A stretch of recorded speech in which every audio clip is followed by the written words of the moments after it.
The first question is it looks like the first two questions are related to women traveling to seek knowledge. We have one from Sahara 1234. Assalamu alaikum. Is it for a female student allowed to travel to another country to study without a mahram? And the reason for this travel being study. And the related question is from Ifit Yunus. Would it be permissible for a Muslim woman to travel to different cities in the country that she resides in order to attend Islamic events, lectures, talks, and majlis without her mahram when she is 1, alone, or 2, with other sisters, or 3, with other sisters and one of the sisters' mahram? Would it make a difference if she was traveling via public transportation or via a personal car? This would not be for fard ayn, but for general Islamic knowledge and studying Islamic texts. So for the legal part of this question, I'm going to pass it on to Shaykh Faraz, and inshallah he can address it.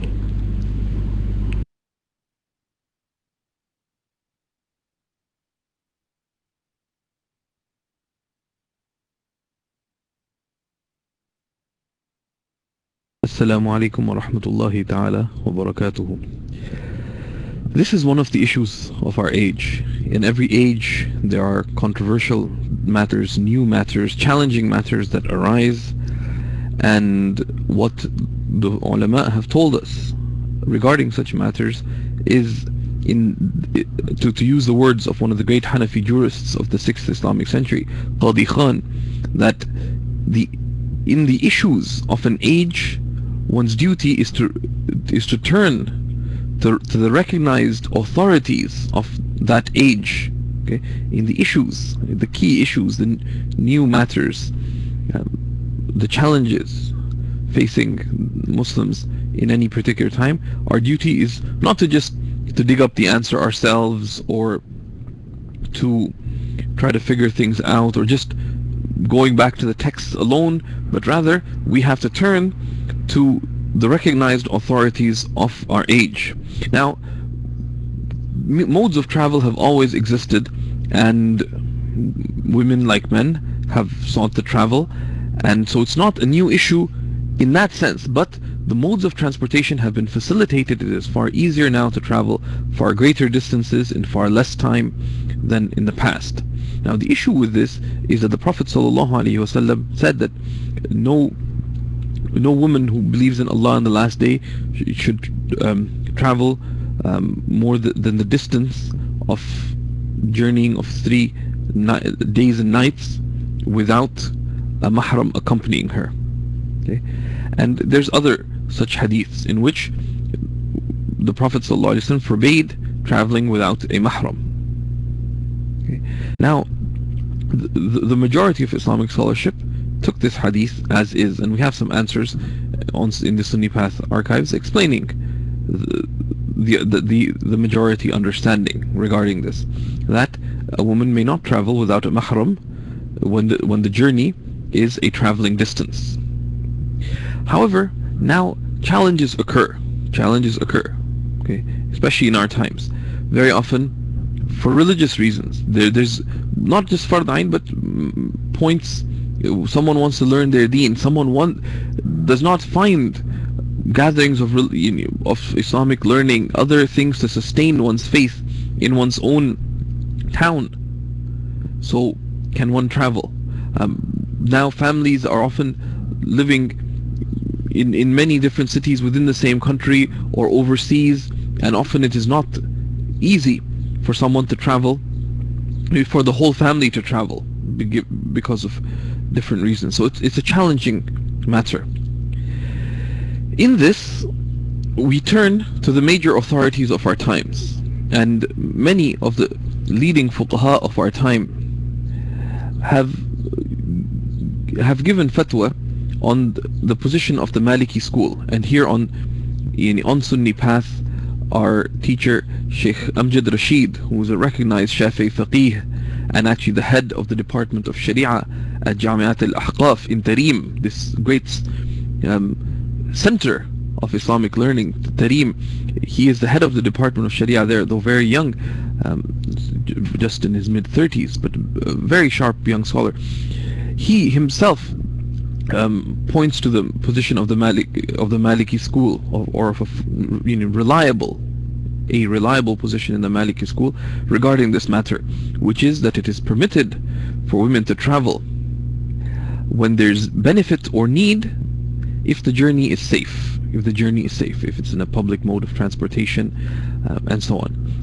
Need or benefit such as what? Such as seeking beneficial knowledge, such as visiting family, such as medical need, education, etc.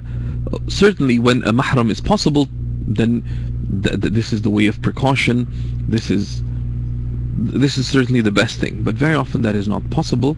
So when there is genuinely a need or a benefit that cannot otherwise reasonably met, there is leeway in this, and this is the position related amongst others by Shaykh Wahb Zuhaili. He gives fatwa on this, and one of the leading scholars alive. This has also been mentioned from others, including Shaykh Said Ramadan al-Buti and others. I asked Shaykh Krayyim Rajih, who's the head of the Qurra and one of the senior muftis in Damascus, and he narrated this position as well, and also a number of leading scholars of the Indian subcontinent point to this position. Some of the scholars are hesitant to give a blanket ruling on this matter, because the way of the scholars of piety is caution. But that's what we can mention about that. When uncertain, should I go there for this or not, etc., then the sunnah is to consult. The sunnah would be to consult. But in general, when there's the majority position is that women's travel is contingent upon having a mahram accompany them. However, it's a reliable position in the Maliki school, and leading God-fearing, reliable scholars, including Shaykh Wahb Zuhaili, our very own Shaykh Rashid, and others, many others, give fatwa on this position, or point to this position at least. Conditioning is following to situations where there's considered benefit or need. Okay, and because the one point is also the way of precaution is not always simply in avoiding things. Okay, because ultimately precaution is as Kamal ibn al-Humam, one of the great Hanafi fuqaha, said, precaution is striving to do what is best. It's striving to do what is best and most pleasing to Allah. And sometimes one's ability to seek religious benefit may be contingent upon one's attending a particular program and so on, right? Or seeking knowledge, or seeking or visiting one's family and so on. So there's one has to, however, weigh these two matters, and that's why we would advise in these situations that one should consult a scholar, right, in one situation, or just consult someone. That what you need, sometimes you can't consult a scholar, but you ask a friend. You know that this position exists and reliable scholars point towards it. However, you're not sure if you're comfortable taking it, etc. Sometimes it helps us to seek the advice of a reliable, of a friend, saying, what do you suggest? So this is what we'd have to say about this matter, and I'll hand it over, inshallah ta'ala, to Ustadha Zainab or Ustadha Noura to elaborate on the need for female scholarship and knowledge in our and for women to have access to knowledge in our times. وجزاكم الله تعالى خيرا.